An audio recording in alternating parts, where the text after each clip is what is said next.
মৃত্যু এমন এক জিনিস যে মৃত্যু থেকে কেউ রেহাই পায়নি এবং এই মৃত্যুকে কেউ অস্বীকার করতে পারে না। সমস্ত জাতি এই মৃত্যুকে বিশ্বাস করে যে মৃত্যু বরণ করতে হবে, দুনিয়া ত্যাগ করতে হবে, দুনিয়া থেকে বিদায় নিতে হবে, দুনিয়া থেকে চলে যেতে হবে। আল্লাহ রাব্বুল আলামিন কোরআন পাকের মধ্যে বলেছেন, বিসমিল্লাহির রহমানির রহিম, কুল্লু নাফসিন যায়িকাতুল মাউত। প্রত্যেক নাফস কে মৃত্যুর স্বাদ চাখতে হবে।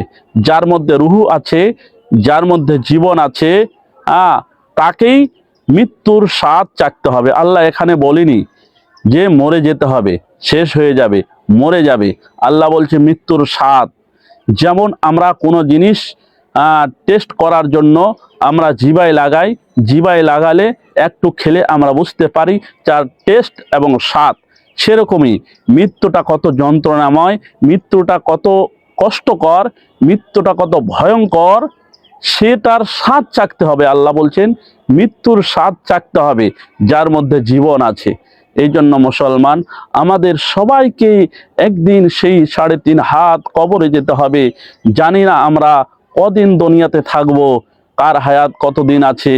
কেউ তো জন্মগ্রহণ করার পরে পরে চলে যায়, কেউ তো মায়ের পেটেই চলে যায়, কেউ তো একদিন থাকার পরে চলে যায়, কেউ তো 10 দিন থাকার পরে চলে যায়, কারো 10 বছর পর চলে যায়, কেউ 15 বছর পর চলে যায়, কেউ আবার 20 বছর পরে চলে যায়, কেউ আবার বিবাহ করতে গিয়ে রাস্তায় দুনিয়া ছেড়ে চলে যায়, কেউ আবার 40 বছর, 50 বছর।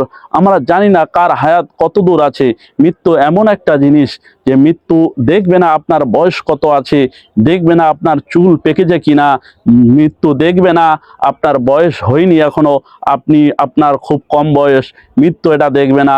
মৃত্যু শুধু আল্লাহর যখনই হুকুম হবে তখনই আজরাইল চলে এসে আপনার রুহুটা কবজ করে নিয়ে চলে যাবে। যখনই আপনার রুহুটা কবজ করে নিয়ে চলে যাবে বন্ধু আমার, তখন দুনিয়ার কেউ আর আপন থাকবে না।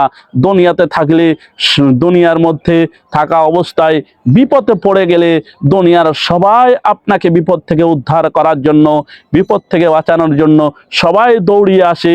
যে চেনে সেও আসে, যে চেনে না সেও আসে। পরিচিত অপরিচিত সবাই আপনাকে বাঁচানোর জন্য, বিপদ থেকে উদ্ধার করার জন্য আসে। আপনার বাবা থাকলে বাবা আসে, ভাই থাকলে ভাই আসে, পাড়া প্রতিবেশী সবাই আসে। কিন্তু মুসলমান, এই দুনিয়ার বিপদ পড়লে সবাই বাঁচাবে, কিন্তু কবরে বিপদে পড়লে কে বাঁচাবে মুসলমান? একবার চিন্তা করুন। এই জন্য মুসলমান, 3.5 হাত জায়গা একটা ভয়ঙ্কর জায়গা, একটা অন্ধকার জায়গা, একাকির জায়গা, কোনো সঙ্গী নাই, যেখানে গুনাহ নিয়ে গেলে অনেক আজাবের মধ্যে লিপ্ত হবেন, অনেক আজাব দিবে। সেইখানে জাহান্নামের দরওয়াজাগুলো খুলে দেওয়া হবে। জাহান্নাম থেকে সাপ বিচ্ছু, জাহান্নাম থেকে কীট, অনেক পোকামাকড় এবং সাপ আপনার কবরে ছেড়ে দেওয়া হবে।